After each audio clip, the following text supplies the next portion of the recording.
Hi everyone, it's Essie here with the Peartree Cutfiles process video, and I'm just starting by showing you stills of the products that I'm using from Peartree Cutfiles throughout the video. I will tell you what they are as I get to use them. The cut file I have is from the November Pearscriptions release, and it's called Shooting Stars, and it's just lovely. I've cut it there in navy and have a fabulous photograph of my great niece at Disney World. But I've just popped those aside, and I'm starting off building up my background with a sheet of Vicky Bouton foundation papers or foundation cardstock and Cosmic Shimmer watercolour paints. I'm using the packaging technique to create my background, and what I was just doing there, because the video is speeded up, it's a bit tricky to see, but I was snapping the packaging, sort of pulling it taut to kind of create splatters on my background. If you do that when you've just got a little bit of watercolour left on your packaging, it creates some lovely, really fine splatters over your background, which are more difficult to get with a paintbrush. I am also using my water brush there to add some larger splatters in some coordinating colours, and just going back over with the packaging and just kind of playing around with the colours until I'm happy with the effect. Adding some darker tones of purple over the top there, and then I'm going to set that aside to dry. So now I'm coming in with some texture pastes. I've got Cosmic Shimmer, the silver glitter, and I've got a clear glitter from Nuvo, and then I've got white Ranger texture paste as well. And I've got the Starfetti stencil, which is also from the November Peartree Cutfiles release. I've also got fireworks going off outside, so apologies, I don't know if they're being picked up, but it's quite apt for this layout on photo though. So just using my palette knives, and that's a silicone brush, which I find is really good for adding texture paste through my stencil. Just variating the colours, and I've popped that aside to dry. And now I'm going to build my cut file. I've got just a sheet of white cardstock underneath so that I can see what I'm doing, because it's the cut file is cut in navy. So I've just used a white sheet underneath to help me be able to see a bit better. And I've got some old Chamel papers and embellishments from her her with names have completely escaped me. So I will just tell you when I remember them. It's been a long day, and I'm just cutting out that starburst there.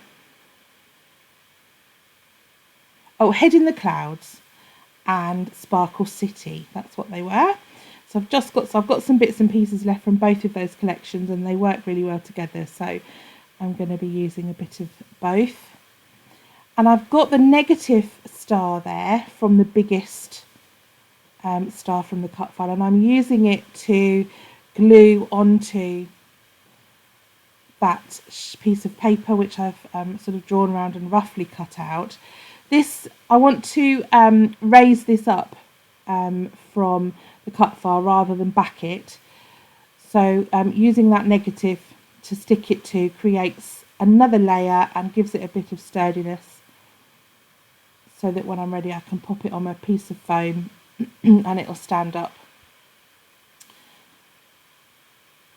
as a raised layer. Got my photograph there in place just so that I can see the colours. I've got some purples, and that glitter cardstock is from a pack of Cry-Cut glitter cardstock, which I bought to use on my cutting machine, but it's so pretty that I'm going to use it to fill some of the shapes in my cut file. Again, using the same technique, gluing the negative pieces onto the back and then cutting them all out. And I've done the same with the tiny ones as well. And I've already stuck some of them in place. As you can see, I have cut around the negative shape, leaving a border so that I have enough extra to back the cut file from behind. And I'm just gluing those in place using a wet glue because it's glitter cardstock and I find a wet glue works better. So I've got some silver stars and some blue stars in place there, just trimming one of the silver ones off. And the others, the bigger pieces, I have cut to size and will raise on 3D foam. So there's my finished background. You can see the mixed media is dry and you can see the stencils, the stenciled stars as well that are also dry. And I'm going to, just checking that they were dry. I think one of the bigger ones in the middle was still a bit tacky, but I'm not very patient, so I'm just going to go for it. I'm popping some silicone glue gel onto the back of the stars. I was going to try and add it around the edges of the cut file, but they were just a little bit thin and I didn't have again, like I said, not very patient. So I used glossy accents and just stuck it flat. But I'm going to create some texture by raising some of the stars on foam pads, as I've said anyway. So just applying glue all the way around the cut file. Oh, missed a bit. And another bit. And I'm going to stick that down onto my layout. Just popping that in place. I'm also going to leave some of the smaller stars empty, just so that you can see some more of the background through. So I'm using a white pen to just draw a dotted line around that big star to give it a little bit of a border, a bit more detail. You could stitch round. I don't like stitching.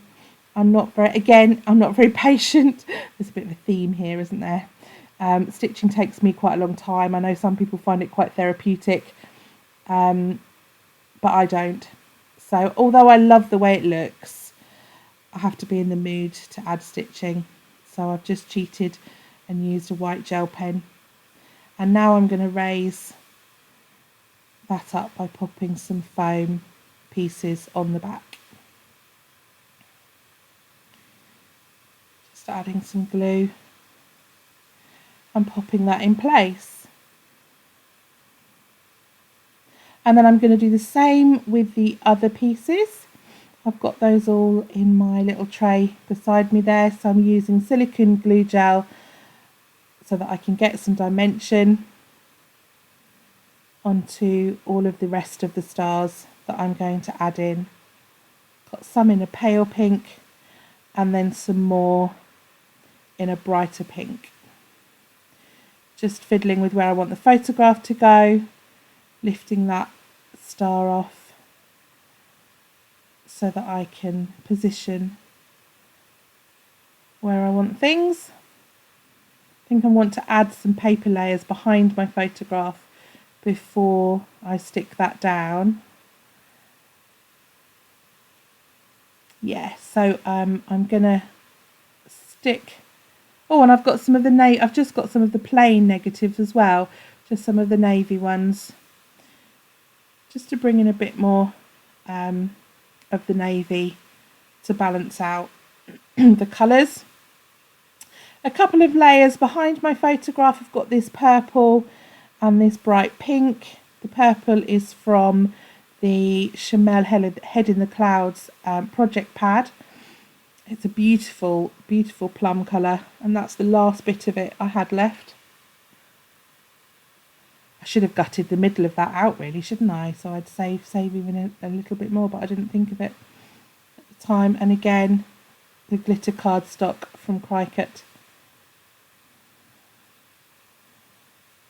just to add a little bit of a sparkly edge. Again, I should have gutted to save some for another use. It would have been a big enough piece for use for something, but I forgot to do that. And then sticking the photograph onto those layers with a piece of foam and tucking it under that star. Bit of glossy accents to stick the star down, and then I'm going to add the star into the shape over the top of the corner of that photograph.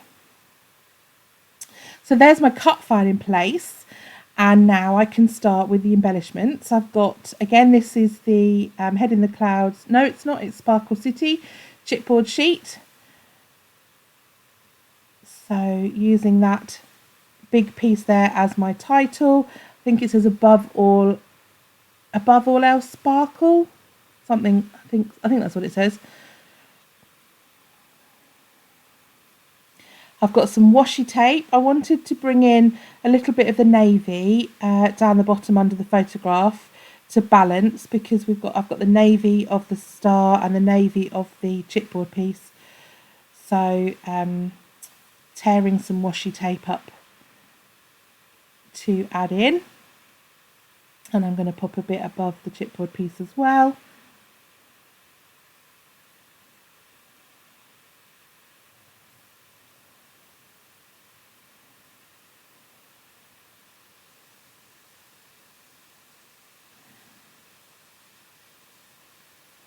And then I can add in some other pieces. I've got some stickers from the same collections. I'm going to pop that one there, and then I can journal or just write. I'm going to write her name and the date probably. Another chipboard piece. I like building layers of stickers and word strips. Just tucking those under the photograph. Looking to see if there's anything else in those stickers that I want to use. And there's a little cute, I've got a little cute bird that I want to use, just because just resonates with me that you know, she's I think she's her sash across her dress says Bibbidi Bobbidi Boo, which is obviously from Cinderella. So wanting to bring in the little birds who helped Cinderella clear up, tidy the house. So just popping that on the photograph as well. And there is one of the Peartree Cutfiles perspex pieces. I love those stars. These are they're etched stars with words on, and they're just so lovely. There's a pack there, you get 5 in the pack. There's a white one in the pack as well, which you actually can't see, I don't think. And then the mustard, the teal, the navy, and the purple, which is the one I've used. And I just think they're lovely. And I've also got some of the felt pieces there as well, the glittery and the plain felt, which I'm sticking on as little extra embellishments across the page. And there's not much more I do to this now. I'm just looking for, I want another little sticker to, I want something across the top of my chipboard title. So I'm just searching for something to use across there, a little word sticker. Oh, found one. Just adding that in there as well. And across the top there. And then, of course, some Nouveau drops. I've got some clear glitter Nouveau, which I'm adding to that. I suppose it's a firework burst there, isn't it, that I've used in the centre of that star. And then just adding some silver glitter, I think that's moon dust, I think it's called, around the cut file as well. And then that's my layout finished. Thank you so much for watching. I hope you enjoyed, and do check out the wonderful products on the Peartree Cutfiles website. Thank you so much, and I hope to see you here again soon. Bye.